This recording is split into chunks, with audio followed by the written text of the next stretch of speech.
Ready to say hi? Hey everyone, Brussels.Sprout. Today we are going to be talking all about clickers. So what the heck is a clicker? It is a clear and consistent marker and a really useful tool in training. So probably a lot of us when we are training our dog, we tend to do this. Hey Sparty, can you sit? Good boy! Oh, you're such a good boy! Okay, positive reinforcement is always a good thing. However, from a training perspective, there are more effective ways to show your dog that he did the right thing. And that's what the clicker is. If you're not using a clicker, you're probably going to use your voice, but there's a couple of downsides with that. Your voice changes a lot. So our marker word is good, and it should sound like good. In reality, over time, it not only sounds like that, it also sounds like good. Good. Oh, good boy.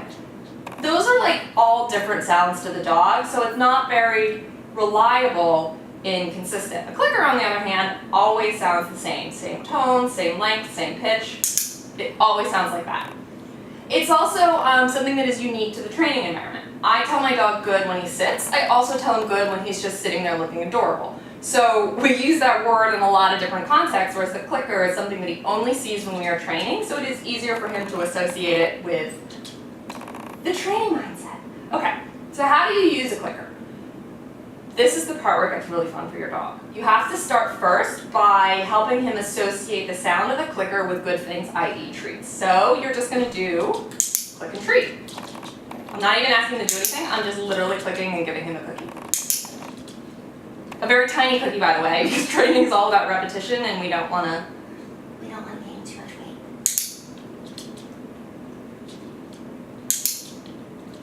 Okay, so over time your dog is going to start to associate this click with good things treats. So now we're going to start playing with the behavior. Sit. You want to click at the exact moment your dog does what you want him to do, which for sit is he puts his butt on the ground, or if we were going to do his party high five. The moment his paw touches my hand, which is what I want, is when I click. If it's a trick that is a little bit more delayed, then you can sort of click towards the end of it. So it's dance. So I clicked after he was dancing for a little bit. And that's it. You just want to keep sort of, again, clicking whenever your dog does what he wants. Here's the first rule of clicker training. It's not that you don't talk about clicker training. It is that no matter what, if you click, your dog gets a treat. You will mess up at some point. You will get clicker happy and you will click even though you didn't do what you wanted, or your finger will just slip. Give your dog a cookie, it doesn't matter, because you want to make sure that this sort of stays valuable if literally every time he hears it, he gets a cookie.